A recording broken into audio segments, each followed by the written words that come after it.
Howdy folks, Spencer here, and today I'll be looking at the Titan Army P2510S and giving you my thoughts as to whether or not it's worth the money. As always, chapters to each topic are listed down below. Now, before I get too far into things, a quick disclaimer. Titan Army sent this monitor to me in exchange for doing this video, but they have no editorial input on anything I say here, nor are they seeing this video ahead of time. This video is based on my hands-on experience having now used the monitor over the past 2 weeks.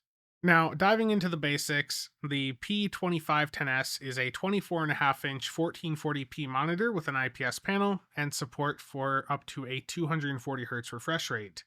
This is the first monitor with this configuration on the US market. As of me recording this video, I've looked at PC Part Picker, and no other manufacturer has a 240Hz 1440p monitor under 26 inches for sale in the United States.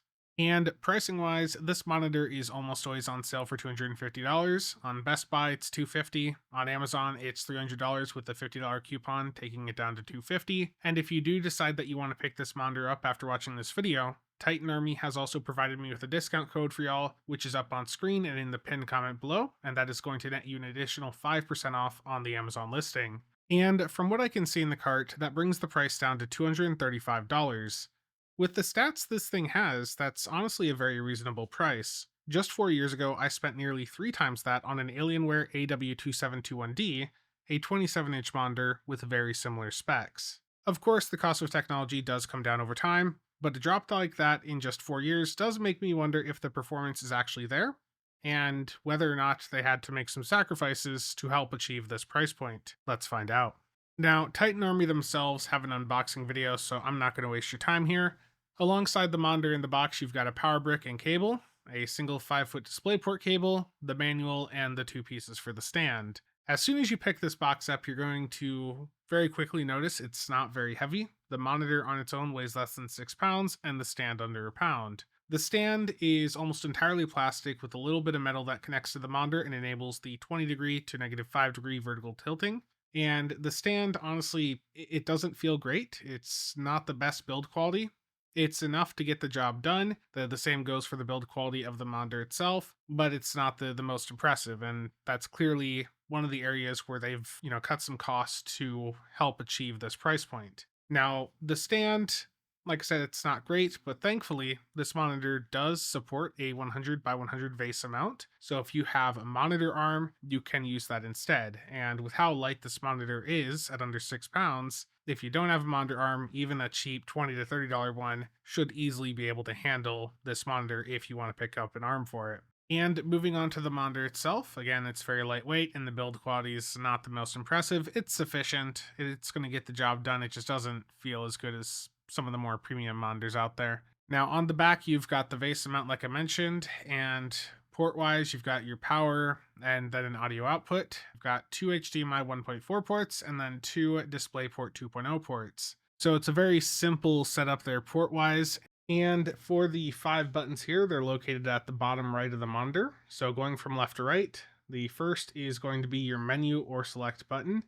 The second is going to move to the next item on the list. The third is to the previous item on the list. The fourth is a back button. And then the fifth is your power button, which does light up with an LED when turned on. Now, when you're first setting this monitor up, there's a very good chance you're accidentally going to set it into the Chinese language, which is what I have it set to right here, or something very similar. So I'm going to hit the first button twice to open up the menu, the on-screen display. And what I'm going to do here is I'm going to hit the third button once this window's open. Just make sure to do it quick before it shuts. So I've opened the menu. Now I'm going to hit that third button. I'm going to hit the first button again to go into the first selection here. I'm going to hit that again. And I'm then going to use the third button again to move that up to English on the list. And I'm going to hit the select button. And that is how you get it over to English if you accidentally set it to a different language. So I'm then going to hit the back button. And while we're here in the OSD, you can see they have quite a few settings here for you. You've got picture-in-picture options. The audio, This thing itself doesn't have speakers, I believe. I think this is for the audio jack on the back. You've got the ability to mess around with the HDR settings here. There's picture settings for you if you want to customize it, and they do have a bunch of presets also, like you'd see on most monitors. So you've got standard, RTS, RPG, FPS, MOBA, movie, reading mode, night mode, iCare, MacView, ebook, sRGB, and DCI-P3. And currently, I've just been testing it with DCI-P3 just to see how the color accuracy stacked up against my other monitors. I don't have the ability to test color accuracy. I don't have the tools for that. Other reviewers may. So if that's something of concern to you, then take a look at some other reviews as well. But having used this alongside my other monitors over the past 2 weeks, the colors on this have been fine. The picture quality on this has honestly been quite impressive. This is on par with my other IPS monitors, which are all typically quite a bit more expensive. Now, like I said, I don't have the tools and capability to test things in great detail like some of the other reviewers out there can. So I'm just going to be giving you my experience using this alongside my other IPS monitors. So I'll have a list of the other monitors I have that I tested this thing up against up on screen for you. The one that most closely aligns to it is the Alienware AW2721D. And using them side by side, honestly, they were pretty close. The AW2721D, there's some situations where having that slightly larger screen is beneficial, but for playing competitive games, like I was doing some Battlefield, I tried some Rainbow Six Siege, just trying those FPS games, I did find I enjoyed them a bit more on the smaller 24-inch monitor. It's less eye movement, just ever so slightly less eye movement, and at the end of the session, you're just dealing with less eye strain. So I personally preferred having the Titan Army monitor over that Alienware one. The Alienware one is still really good, but this Titan Army one, when it comes down to the performance, it's right up there with it. And that was really quite impressive to me.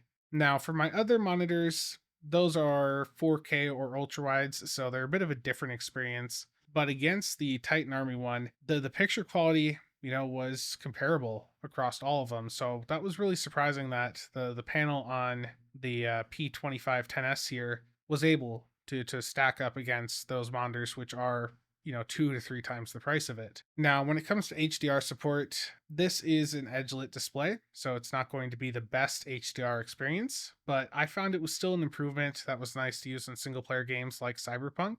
It's not going to give you the same level of HDR experience as you're going to see with a mini LED panel or an OLED panel, but again, it was still a slight improvement. And time to answer the big question: is this a monitor that I would recommend? The answer is yes. The performance of the Titan Army P2510S was excellent and delivered a great gaming experience.